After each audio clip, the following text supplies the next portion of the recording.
Hello and welcome back to another week of Real Talk, WHIP's one and only movie show.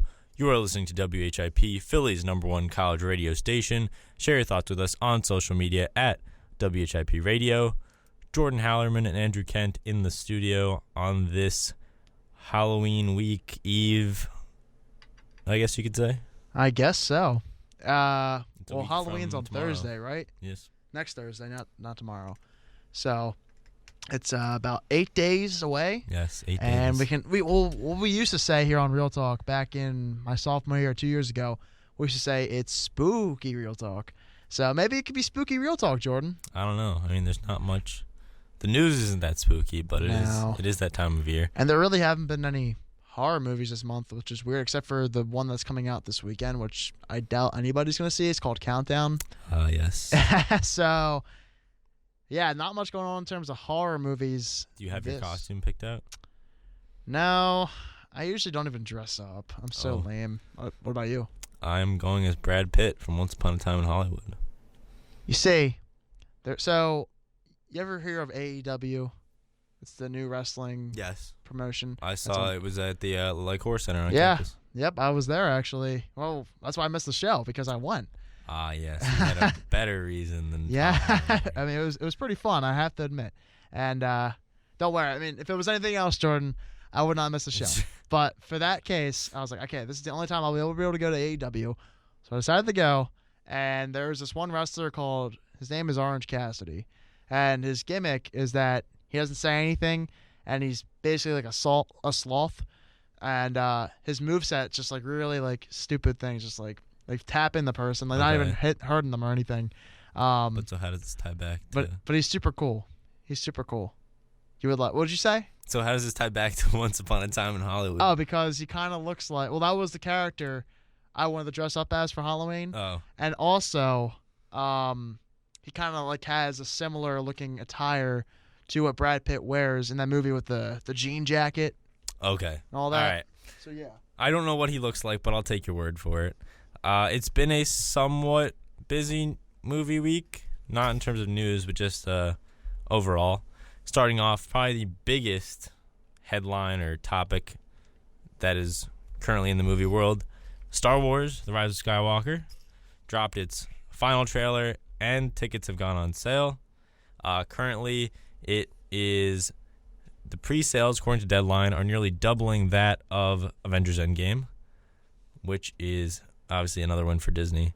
But, I don't even know how the heck that's happening.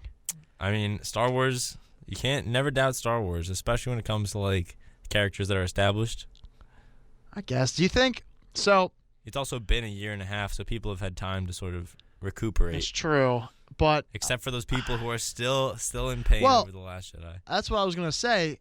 I'm surprised because people are buying tickets for this movie and doubling that of Avengers Endgame after that movie was such a huge success, and people were waiting to buy tickets way in advance for that film. I heard so many people get so hyped before that movie even came out, and I was shocked when I heard the news that this movie, the ticket sales for The Rise of Skywalker, were doubling that of Endgame before it even comes out. And that's surprising to me because of how big of a failure The Last Jedi was for a lot of fans. I mean, it certainly wasn't a commercial failure, but in terms of, I guess, response, maybe. Just from audiences alike, it might have made a lot of money, but people in the audience did not like it very much. That's fair. I have an article here from Variety, which was talking about sort of the statistics from the ticketing sales so far. And they said that according to Atom Tickets, which is the website that I personally use to buy my tickets, the overall first-day record was still set, I think, by Endgame, but Rise of Skywalker did beat the first-hour record that Endgame set, selling 45% more tickets. So that's almost 1.5 times more people purchasing, at least in the first hour. I would not have expected that. So that's certainly promising. Like I mentioned, you said you haven't gotten your tickets, right? Not yet, only because I don't know where I'm going to see the movie, where I'll be. I know I definitely am going to try to check it out opening night, whether it's a midnight release or later, I don't know. I was going to say. But I have not gotten them also because I don't know who I'm going to see it with yet either. That's fair. I was already by my computer. I saw a tweet saying tickets were released. I immediately went on. I went to a bunch of different websites. I figured it all out. Got my tickets. Opening night, 7:30. Me and my family are going. Wait a minute. So did you buy tickets for your family again? Yeah. So wait, I have a question. I know when you bought, was it Endgame tickets? Probably. That's when you said, "Oh yeah, I got some tickets for my family too." Through AMC Stubs, was that? Or for the A-list? Or well, I used my A-list as a part of it. So wait, how does that work though? Can you buy 3 tickets with that? So the way it works is you have there's only 1 ticket that you can use for a transaction that counts towards A-list, and then you have 3 reservations. So like right now, one of my reservations is being held for that showing of Star Wars. So I only have 2 flexible ones, but I'm not going to be pre-ordering tickets for any other movies, so It really doesn't matter. And guess what? You'll hate me because I live near a Regal in Ocean City. Did you get the Regal So Unlimited? I got Regal Unlimited instead. Hey, as far as I'm concerned, if you go to the movies a lot and there's a theater that does a subscription, in particular AMC and Regal are the 2 highlights, it's certainly worth it to invest. Oh, yeah. Like, especially in my case, I've gotten great usage out of mine. And it's just to the point where, like, if I want to see a movie or if someone I know wants to see a movie, I don't have to worry about, it's this amount of money. I just need to get to the theater. Right. Oh, yeah. Now, and I had MoviePass prior to that, but MoviePass, although I did get some great usage out of my MoviePass, towards the end it just started to be really problematic, and there was the you could only see certain movies on certain days, and sometimes you'd get to the theater and it wouldn't work. So this is just the best of both worlds. And I hope they stick with their plans and they don't ever go in the same route as what MoviePass eventually led to. Oh no, I don't think we have to worry about that. But also, AMC is a theater chain. Right. So then I want to ask you, Jordan, was this Rise of Skywalker trailer the best of the 3 trailers released for this film? You mean for the new out three? Out of the 3 trailers, new 3 Monday Night Football trailers. Yeah. Well, I will say for this movie in particular, you had the first one released. Oh, for this movie, not for. I'm not saying that out of all 3 Star Wars sequel. Just for the Rise of Skywalker. Yeah, for the Rise of Skywalker, out of all 3 trailers that were released for it, and this is the last one. So from the 3, do you think this was the best? I will say this marketing campaign I've really liked so far, just because it's gone the Avengers route of not really showing you too much. Like, in terms of at least plot-wise, we've seen a lot of stuff. We don't really know what the plot is. We just know the Emperor's involved. It's the same characters, and somehow it's going to wrap up like the last 8 movies. But to take away that, you really don't know how it's going to go. Whereas I think that's also has to be attributed to the way The Last Jedi ended, in the sense that it wrapped up very neatly, almost, if that makes sense. Yeah. But I think my favorite trailer has probably been the second one, which had a lot of like old footage from the first 8 movies, especially the first 6, the original 2 trilogies. Feels weird saying that, but I did really like this trailer, especially the second half. I feel like when the music kicked in was excellent, but that's not to take anything away from that first teaser, which was also really good. I feel like this has been the most consistent of the marketing campaigns, but I definitely think it's better than The Last Jedi. Force Awakens had that nostalgia, so that one still might hold a special place. But otherwise, I think if this quality holds between the posters they've put out and everything they've done from a marketing standpoint, I think that they deserve a solid amount of praise. And I'm very hyped up for this movie after watching all these trailers. There's so many questions I am wondering about. Are they going to answer these things? How are some of these plot elements going to work in this film? Such as, I think the biggest question for most of us is, how will Emperor Palpatine be reimagined back into this series after we know we have not seen him since Revenge of the Sith, and then he died in Return of the Jedi. Spoiler alert. Yes. And if you haven't seen that yet, well, why even listen to our show? And now you have him back randomly. I'll say it's randomly because there was no mentions made of him in The Force Awakens. And in the second movie, no mentions of Palpatine again. So why in the third movie of this trilogy are you bringing back a villain who we had not seen for such a long time, since 2005? And the other thing is, which is really surprising to me, especially, is that they're bringing him back despite that this is a new trilogy made for a new generation of Star Wars fans too. You're forgetting that there's a lot of kids that see these movies. And what I'm wondering is, do you think, Jordan, they're doing a good thing by bringing back Palpatine, despite the fact that many of these new younger Star Wars fans who did not get to grow up with the Star Wars movies like ourselves, do you think that this could be something that might hurt this film for the younger viewers? Oh, I don't considering think it's going to hurt it. That they don't even know who Palpatine is. I think it's a smart move. I mean, if you're trying to wrap up every Star Wars numbered movie, it's the only logical way that it begins and ends.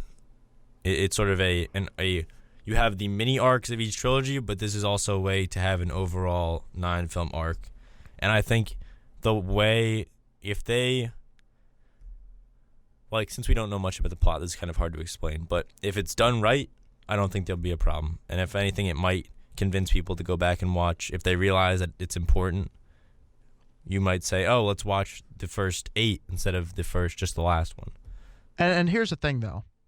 The only reason I have a problem with, and I love Palpatine, I think he's one of the best villains ever. I love Star Wars in general, and even the prequel trilogy, I'm a huge fan. I think Star Wars Episode 3 is my favorite movie out of all of them. That's out of the originals and the new ones? Yeah. I like Episode 3 I the most. disagree with that on so many levels, but continue. But that's okay. That's okay, because everyone loves I'm not saying the first 2 movies are that good. They're actually pretty bad. The original trilogy. You're saying... No. I'm saying the prequel trilogy, the first 2 movies out of the are bad. prequel trilogy, you're saying... Yeah, the first 2 movies... Is Revenge of the Sith your favorite Star Wars movie ever? It's right up there with the original 3. Those 3 are neck and neck, but it's definitely between that one, A New Hope, and then Empire Strikes Back. I think out of the 4, Return of the Jedi is by far the worst. I'm trying to process this a little bit. We can talk about it during the break, but yeah, continue. I feel like this is a topic to bring up in December. And you know what? That's closer. Okay. You might not like the prequels at all, and I don't hate them. I think there's no such thing as really an awful Star Wars movie. I feel like all of them have some level of entertainment. It's just that some are so much better than the others that they sort of. That's fair.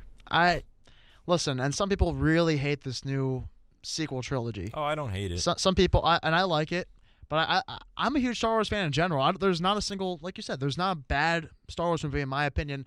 They all have some level of enjoyment, and there's some that have a higher level of enjoyment. And I will say, whenever people trash on the new Star Wars movies or say it's like a cash grab, the one thing I always bring up is the fact that when I was maybe 10 years old, when George Lucas finished the last one, Episode 3, and they were like, all right, this is it, we're done with Star Wars, I would have given anything to be able to see one Star Wars movie in the theater, a brand new one, my own trilogy, all this. Let alone, what are we at now? We're at 3. This will be the 5th. 2, it'll be 5. Yep. That's insane to think about. It really is. So as long as they're putting out Star Wars movies, I will go to see them.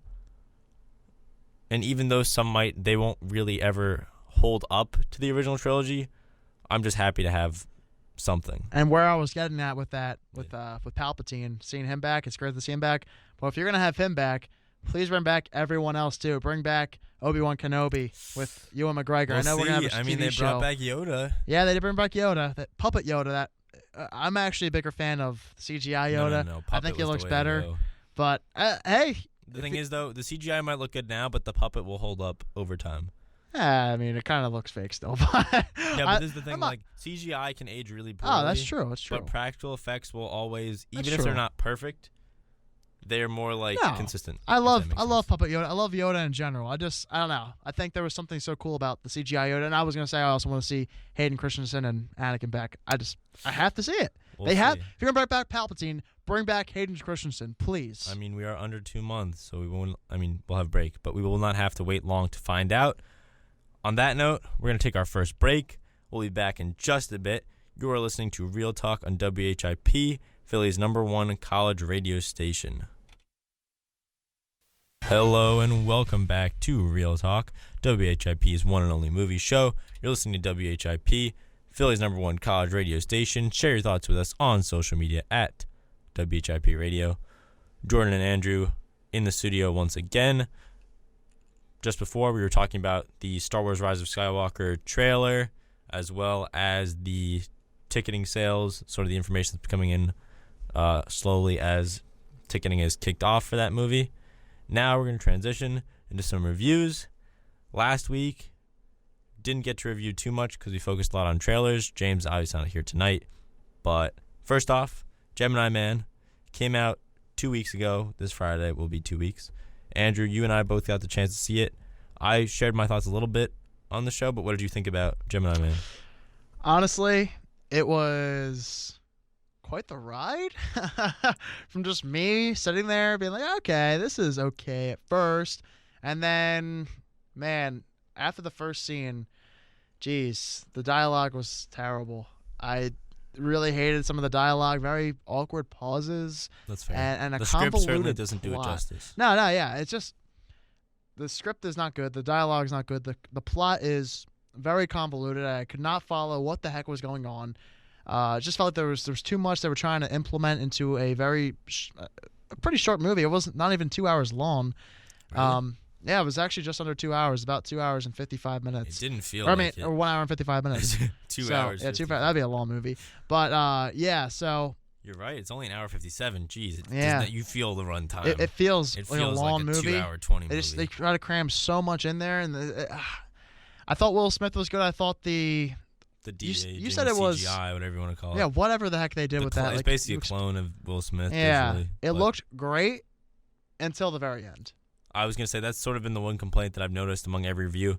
I feel like that last, without going into details, the CGI holds up, but then it looks like either the epilogue almost was done in reshoots or something, or they didn't devote as much of the budget to it, or maybe just the fact that the CGI doesn't hold up in daylight, but it wasn't as it really stood out as being uncanny valley levels, right. Whereas the rest of the movie wasn't really the case.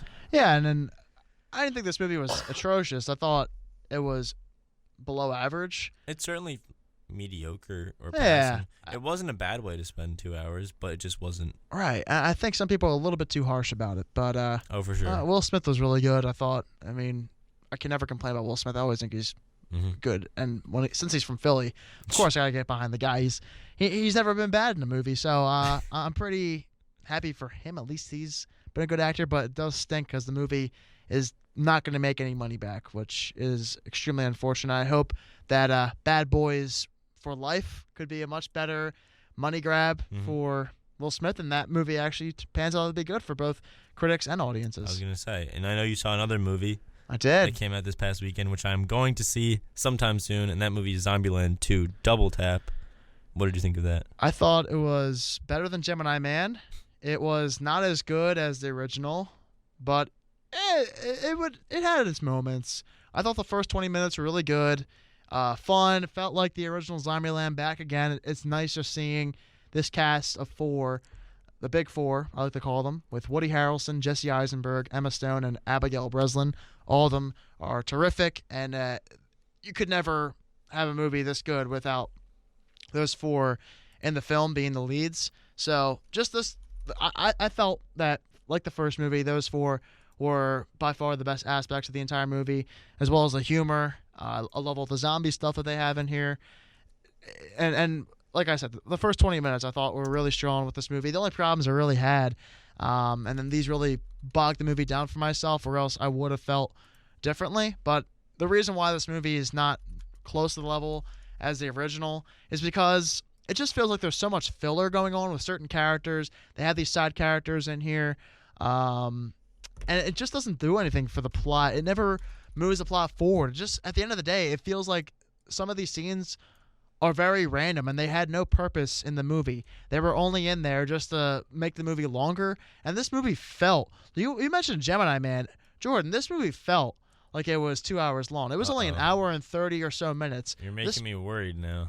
But this was still a solid time, and I feel like you're gonna go see it. You're gonna like it.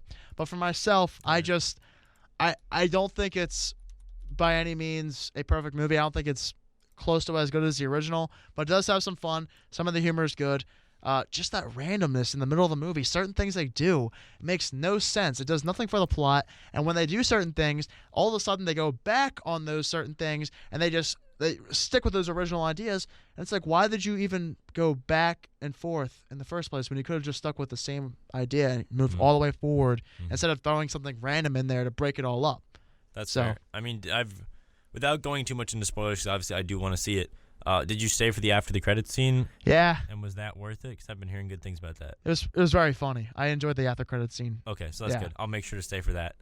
It comes right out. You don't even have to wait. It's actually really? like right there. Yeah. Oh, that's good. But yeah, I'm gonna try and see it. I think next Tuesday, because that's the discount day at the AMC.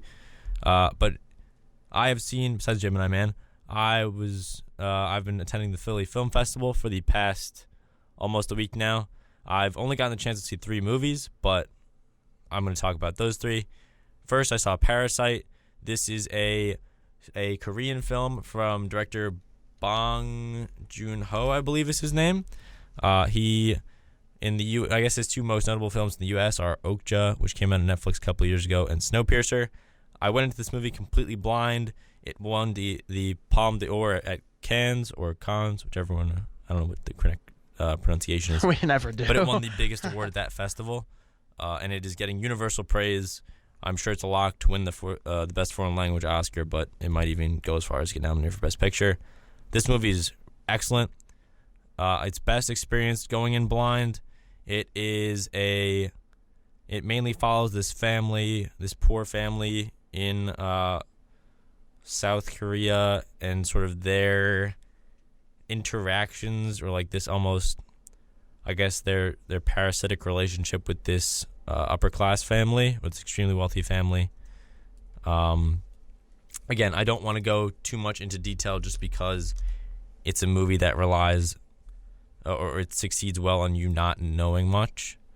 The actors are all well done in terms of their specific roles, and it's just a solid movie. It's not for everybody, but I do think that if you are looking for something interesting to watch, it is certainly worth it.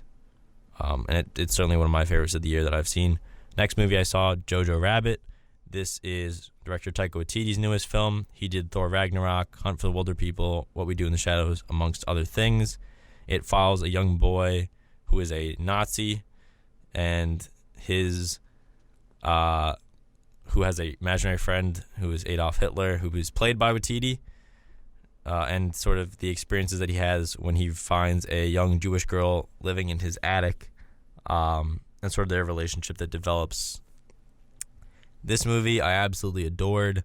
It is my favorite movie that I've seen this year. It is equally as heartbreaking and emotional as it is funny. In some ways, it might be even more emotional than it is funny, which is ironic based off of the way it was marketed. In many ways, I would compare it to a modern Life is Beautiful, except I would say it's much more positive than that movie. It sort of, since it's told from a child's perspective, similar to how Life is Beautiful was, I guess. It exposes you to the realities of the situation, but it doesn't beat you over the head with it to the point where you become overly depressed, and I applauded it for that. It balances tones excellently. I don't know how to praise this movie enough. I highly recommend it, and I hope that people do go out and see it and that it gets recognition. It won the Audience Award at Toronto International Film Festival, which has been a big telling sign for the Oscars. Last year, Green Book won that award, ended up winning Best Picture, so I would not be upset if that trend continues with this. And then the last movie that I saw was Marriage Story. This is a movie that is coming out on Netflix at the very beginning of December. It stars Adam Driver, Scarlett Johansson, directed by Noah Baumbach, who did the Meyerowitz stories most recently, which also went on Netflix. But this is about a couple, and they are going through a divorce, and it is about their custody battle over their son. Adam Driver, Scarlett Johansson both give performances that I believe will get them nominated for Academy Awards in their respective categories of Best Leading and Best Leading Actor and Actress. The script is solid. I don't think this is as good as the other 2 movies that I saw, but it is still very well done. And the fact that this will be on Netflix, if you have any interest, I think it's worth watching. Was it kind of slow? Yeah, it was, in terms of runtime, you certainly feel it. I think it could have trimmed down some time off of it in the editing room, but I don't know. I think the script's really well done. I think it'll certainly get a nomination in that department. It's not a perfect movie, but I do think it's a very realistic and emotional portrayal of the way that a divorce can affect a family. Yeah, it looks pretty good, and I'm actually surprised you said that Jojo Rabbit was as good as you said it was, because originally I thought I didn't see too much praise for it. I was going to say, I've seen like mixed reviews for it, and I know even when I walked out of the theater, there was a father and son next to me who didn't enjoy it, and it was uncomfortable to stand next to them in the wait for the Uber. But oh, geez, it wasn't that they said anything bad about it. Just I feel like some people are missing the point.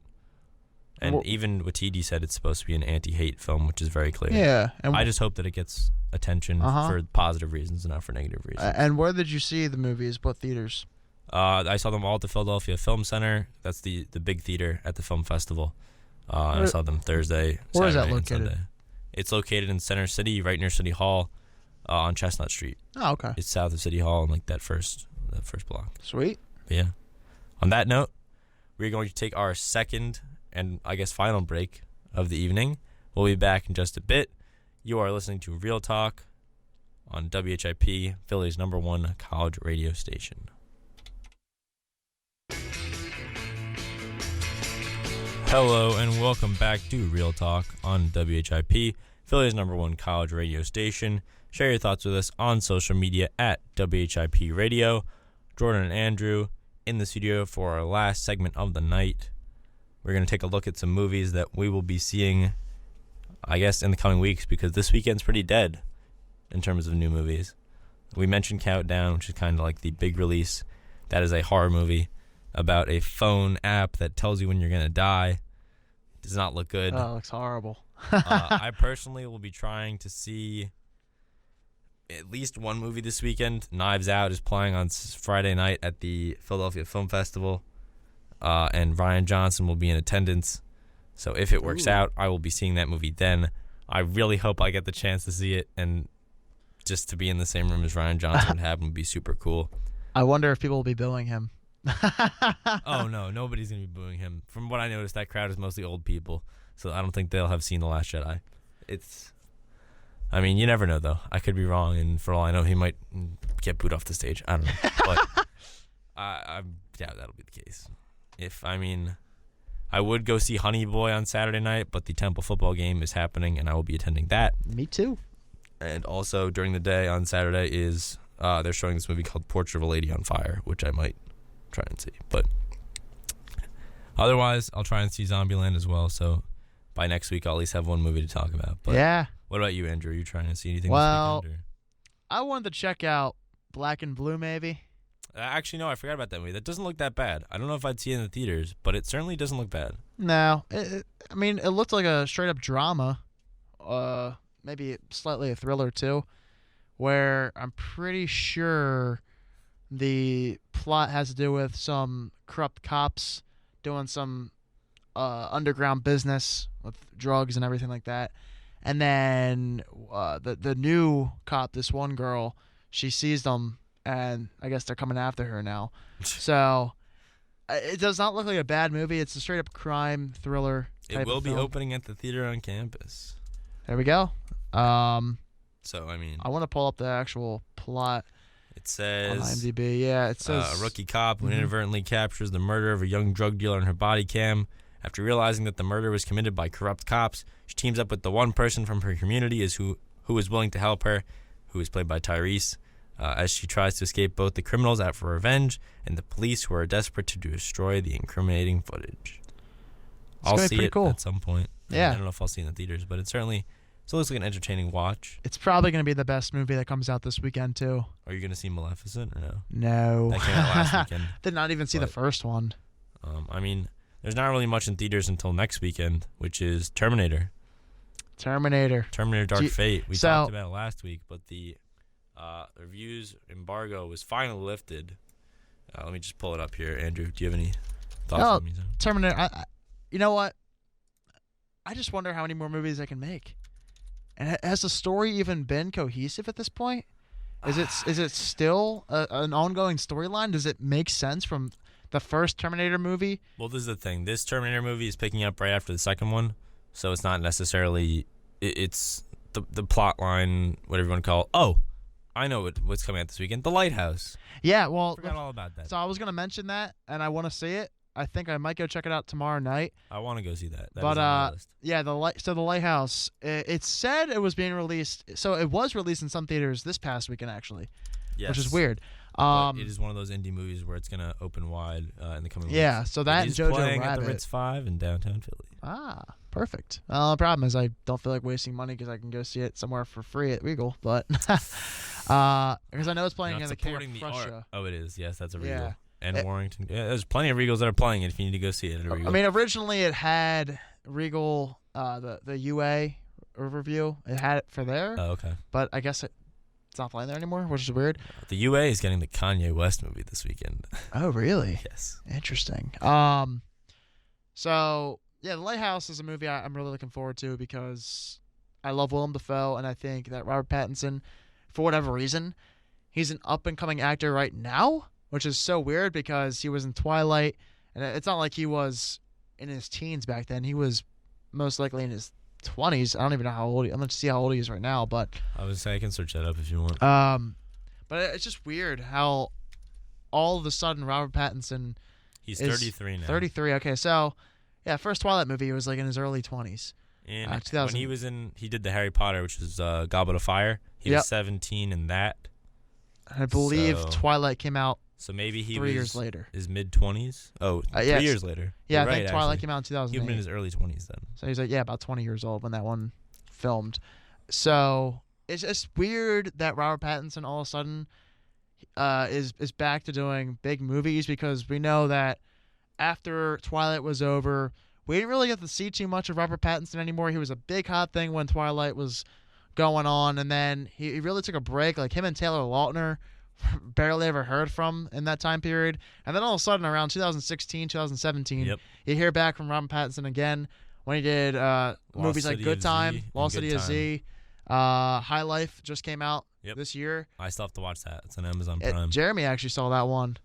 He said it was not bad. It was kind of boring though, he thought, but I don't know. All the A24 movies eventually go on Amazon Prime, so I usually try and give them a shot if I'm looking to watch something. yeah. So yeah, it was weird though because all of a sudden back in 2017 he made a comeback sort of. I was gonna say he's got 3, I guess, each year now from 2019 to 2021. He's got one big movie. The Lighthouse is his big movie this year, which he's getting a lot of praise for, and he's going to be nominated for an Oscar. If someone from that movie, him or Dafoe, one of them is going to get nominated. That's his movie for this year. Next year, it's obviously Tenet, which everybody is excited for, if you're a Christopher Nolan fan or just a fan of cinema. And then the year after is The Batman. So, I mean, he's it's certainly going to become the Pattinsons. It's been like the Keanu Sans, the Gyllenhaal Sans. Every actor has their little time period, and right now Robert Pattinson seems to be the one who's Yeah, why is that? I don't understand. I mean, he was always a good actor. I guess it was just that he finally was able to break away from the Twilight mold, and Good Time was sort of his. I guess his. I don't want to say his big break, but it really kind of was. Yeah, so I'm looking forward to The Lighthouse. Do I think I'm gonna enjoy it? I don't really know because it looks like one of those movies that's gonna do some really weird things. To the point where I probably won't even like it that much. I'll just sit there and be like, what am I watching? I just hope it has some twists in there and can do some really dark, deceiving things and can manipulate the audience's mind. Just some things that I'm not used to seeing in regular film. So I cannot wait. And I love Willem Dafoe. I think he's a great actor. But going back to Terminator Dark Fate, not looking forward to that movie too much, Jordan. But what do you think? I mean, look, right now, I looked it up on Rotten Tomatoes, sitting at a 67%. I don't really care how it's doing. I'm still going to see it. Like we've mentioned, AMC A-List certainly allows me to be a bit more adventurous. Not even this isn't even adventurous. What am I saying?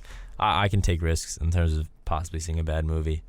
All I'm expecting out of it is some good action and some entertainment value. I don't know. Tim Miller's a pretty good director. He did the first Deadpool. I enjoyed that movie. Yeah, I'll I like give Tim it a Miller. shot. I like Arnold Schwarzenegger. I don't know what else to say. Like, What could Schwarzenegger's role be in this movie, though? Will he have much of a role, or do you think he's going to be more of a behind-the-scenes character? I think he'll be prominently in it. Him and Linda Hamilton, I feel like will be. I don't know if they're going to be featured equally, but I know she'll definitely be featured a lot because she's been the focus of the marketing campaigns.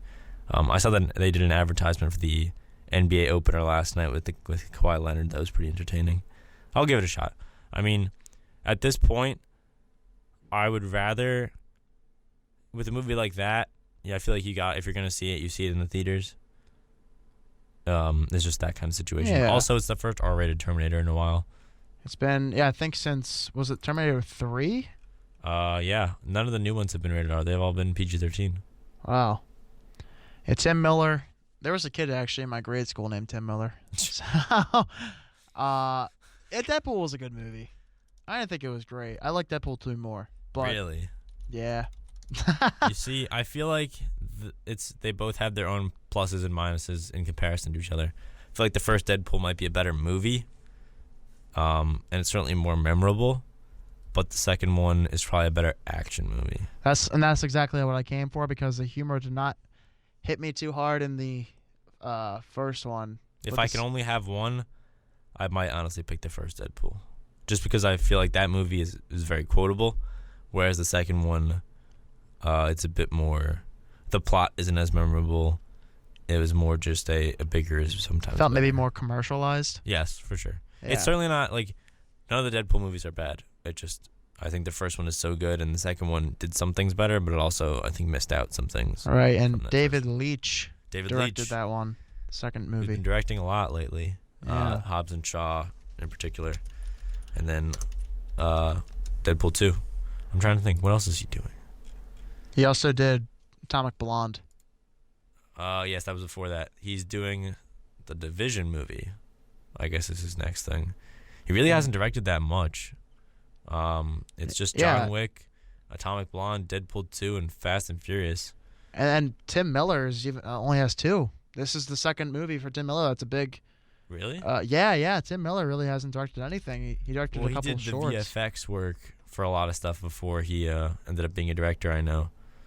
Yeah, for the most part, it's been really not much you're of right. anything. Deadpool, he did a short film, and then Yeah. Terminator. So do you think that they're taking a risk with Tim Miller, having him direct a big movie like Terminator Dark Fate, when he's only directed one massive movie, and it was his real directorial debut on the big screen, and Deadpool, and I know it was a great success, and it ended up being a really good movie for most people. But despite that, do you still feel like it might be a risk, considering he only has directed really one movie so far? No, not really. I think that in this particular case, it's not like he's a super stylistic director. It's not like he's Zack Snyder, where like the movie will live and die by him. If that makes any sense. Yeah. So I feel like if the movie succeeds, it'll be because of the cast and the reception, and not because of Tim Miller, unless he does a great job. But based off of what I've seen so far, Tim Miller is not gonna. This movie's not gonna live or die by Tim Miller. It's gonna live or die based off of Arnold Schwarzenegger, Linda Hamilton, and the cast. And I Because that's think what they're using as the selling point. with a cast like that, you should be able to pick up, make it a pretty good movie. I was gonna say I don't be. think it'll be a huge success, but I think it'll do well enough to put it above the recent failures of the franchise. I know they've talked about sequels past this, but hopefully they don't push anything until this one has been out for a while. I just don't really get. The only thing I'm confused about with this, and then what was the other? There was a few other franchises that I always talk about, like Aliens, for instance. Now, I'm not an expert in that case. I just don't get like why what their purpose is of continuously making movies when they're not really building a universe up that much. It's more just movie after movie. Like, oh, why not just have another movie? It's kind of like the Halloween films. You just keep having more, but there's no connection There's not a big connection between any of them. They're just kind of there. Unlike the Marvel Cinematic Universe or the DCEU or anything like that, Star Wars. That's the only thing I don't really understand is why they keep making them when there's no real fluid connection between every movie. It just feels like they just keep making them for the sake of making them. That's fair. I think that's the way with any major property. You kind of just got to take shots and hope that something lands. But we'll see. We should. More reviews we'll start about to pour in. We'll be talking about it next week. Uh-huh.